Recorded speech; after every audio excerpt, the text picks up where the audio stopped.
ലോക്സഭാ തെരഞ്ഞെടുപ്പ് കഴിഞ്ഞതോടുകൂടി exit poll ഫലങ്ങൾ പുറത്തു വന്നുകൊണ്ടിരിക്കുകയാണ്. എക്സിറ്റ് പോളുകളിൽ നമുക്കറിയാം ഏറ്റവും ആധികാരികതയോട് അടുത്തു നിൽക്കുന്നത് ഇന്ത്യ ടുഡേയുടെ സർവേ ഫലമാണ്. കഴിഞ്ഞ കാലങ്ങളിലെ എക്സിറ്റ് പോളുകളുടെ ചരിത്രമൊന്ന് പരിശോധിച്ച് നോക്കിയാൽ അത് ബോധ്യമാകുകയും ചെയ്യും. കിറുകൃത്യം എന്ന് പറയാനാകില്ല എങ്കിലും മറ്റു സർവേകളെക്കുറിച്ച് പരിശോധിക്കുമ്പോൾ ആധികാരികമാണ് ഇവരുടെ സർവേ എന്ന് സംശയമില്ലാതെ പറയാം.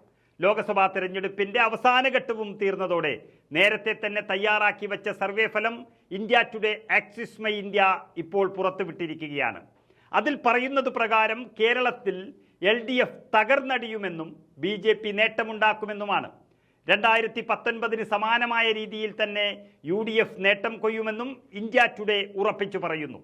അവരുടെ കണക്കുകൾ പ്രകാരം കേരളത്തിൽ UDF 14 മുതൽ 18 സീറ്റ് വരെ നേടാം. BJPക്ക് 2 മുതൽ 3 സീറ്റ് വരെ ജയം പ്രതീക്ഷിക്കാം. LDFന് അങ്ങേയറ്റം പോയാൽ 1 സീറ്റ് കിട്ടും.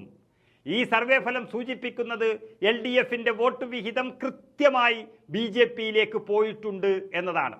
കാരണം വോട്ട് വിഹിതം കൃത്യമായി ഉയർത്തിയ BJP അക്കൗണ്ട് തുറക്കുമ്പോൾ ഇടതുപക്ഷം തകർന്നടിയുകയാണ്. BJPയും CPMഉം തമ്മിൽ രഹസ്യധാരണകൾ ഉണ്ട് എന്നുള്ള കോൺഗ്രസിന്റെ ആരോപണം ശരിവയ്ക്കുന്ന രീതിയിലാണ് സർവേ ഫലങ്ങൾ ഇപ്പോൾ വിരൽ ചൂണ്ടുന്നത്.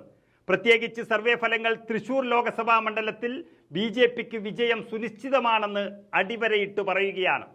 ED അടക്കമുള്ള കേന്ദ്ര അന്വേഷണ ഏജൻസികളെ കേരളത്തിൽ നിന്ന് മാറ്റി നിർത്തുന്നതിന് തൃശൂർ CPM BJPക്ക് വിട്ടുകൊടുക്കുമെന്നും CPIയുടെ കാലുവാരുമെന്നുമുള്ള ഒരു ആരോപണം സർവേ ഫലങ്ങളുടെ അടിസ്ഥാനത്തിൽ ശരിവയ്ക്കേണ്ടി വരും. കേരളത്തിൽ വളരാനുള്ള വളം CPIയെ വെട്ടിനിരത്തി തൃശൂരിൽ CPM BJPക്ക് നൽകുകയാണെന്ന് ആരെങ്കിലും പറഞ്ഞാൽ അവരെ കുറ്റം പറയുവാനും സാധിക്കില്ല. BJP ജയിക്കുവാൻ സാധ്യത കാണുന്ന മറ്റൊരു മണ്ഡലം തിരുവനന്തപുരമാണെന്നും സർവേ ഫലങ്ങൾ സൂചിപ്പിക്കുന്നു. ഇതും CPI മത്സരിക്കുന്ന മണ്ഡലമാണ് എന്നോർക്കണം. എന്തായാലും എക്സിറ്റ് പോളുകൾ കാണുന്ന LDF പ്രവർത്തകർക്ക് ആശ്വാസിക്കാനുള്ള വക ഒന്നും നൽകുന്നില്ല എന്നതാണ് യാഥാർത്ഥ്യം.